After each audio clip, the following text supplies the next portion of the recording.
Қайырлы күн, құрметті батыс қазақстандықтар, отандастар. Біздер мына ертең болатын мәжіліс және мәслихаттар сайлауларына бақылаушы болуға бір айдан бері дайындалып жатырмыз. Бізге кез келген мына әкімшіліктен жұмыс бабынан қысымшылықтар жасалып жатыр бақылаушыларға. Басында біздер 300-дің үстінде бақылаушы боламыз деп ниеттенген азаматтар мен азаматшалар қазір оны қысып келіп 100 шақты адам қалдық па қалмадық па өзіміз білмейміз. Бізге кедергі дейтін аяқ астынан жасалып жатыр ма орталық сайлау комитетінен. Ең бірінші 4 желтоқсан күні қаулы қабылдады орталық сайлау комитеті. Кез келген қоғамдық қозғалыстан тәуелсіз бақылаушы бола алмайды деді. Манағы бейне жазба және аудио жазба түсіруге тыйым саламыз деді.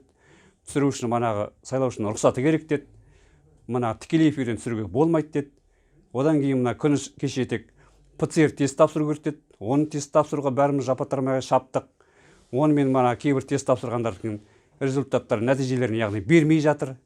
Берген күннің өзінде де сенделтіп, мысалы, печат қоймай, мөр қоймай деген сияқты жағдайлар жасап жатыр. Енді кейбір жерлерде бақылаушыларымыз жұмысынан қысым көрсетіп, мана жұмыстан шығасың егер бақылаушы болсаң, мана жеке бизнесі бар адамдарға тоже және де қысым көрсетіліп, мысалға, бизнесінде тыныш жақсы жалғастырғың келсе, бақылаушылығында қоя ғой деген әңгімелер айтып жатыр. Кейбір мана нелер аяқтан шалулар болып жатыр. Мысалы, біздер желтоқсан айының аяғында Ақсайға барып семинар өткізгенбіз. Сол семинарда мысалы бір адам семинарға қатысқан ковид жұқтырды деп, енді кеше мына Ақсайдағы біздің кураторымыз Бөрлі ауданының Насиполла Сүйісанов деген азаматты қысып, мына әкімшілікпен, санэпидстанциямен 14 күнге манағыдай үйден оқшаулап тастады. Бүгін де маған мана кеше Ақсайдан, бүгін Оралдан қоңырау шалып жатыр. Сіз дейтін сол күні болғансыз, семинар өткізгенсіз, сізді мана оқшаулау керек, акиматтан сондай ұсыныс түсті, қоңырау түсті деп. Қоңырау шалынды деп. Мен оған айттым ол кісіге, мен кеше тест тапсырдым, ПЦР нәтижесі теріс болды. Кеше тағы тапсырдым, 2 рет теріс нәтижем бар, керек болса 3-ші рет тапсырайын деп айттым. Енді мына алдағы сайлау келе жатыр. Сайлау енді әділ өтсін деп біз шауып жүрміз.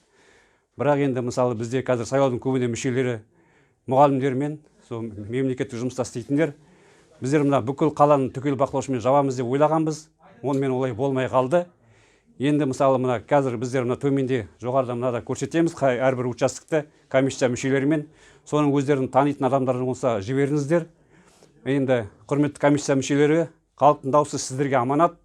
Сіздер көбіне мұғалімсіздер. Мұғалімдер баланы ұрламауға, әділдікке, тазалыққа үйретесіздер. Ал егер өздеріңіз дауысты ұрлайтын болсаңыздар, онда қалай үйретесіздер мен айта алмаймын ары қарай. Сондықтан дауысты тонау, ұрлау елді тонаудан басталады. Қазір жібересіздер. Рахмет назарларыңызға. Я хочу обратиться к членам избирательных комиссий, к председателям, секретарям и заместителям. С начала избирательного процесса, когда стало известно, что 10 января пройдут выборы, мы начали готовиться, независимые наблюдатели, к этим выборам. Агитировали и собирали людей, желающих стать независимым наблюдателем на выборах. Но, к сожалению, на данный момент, благодаря усилиям некоторых органов внутренних дел, там еще органов безопасности нашей страны, наши наблюдатели сейчас испытывают давление, подставы всякие там рода. Приходят на работу и открыто говорят, что вот если ты хочешь работать дальше, ты должен быть или наблюдателем, или работать. К сожалению, наши ряды редеют, но мы продолжаем борьбу и будем это делать дальше. Я хочу сказать вот, членам комиссии, это в основном учителя, вот, люди, которые работают в сфере образования.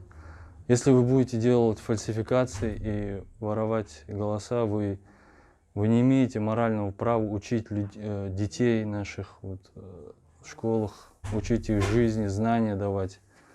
Воровать голос народа – это значит воровать наше будущее. Я призываю вас этого не делать и не делать препятствий нашим независимым наблюдателям.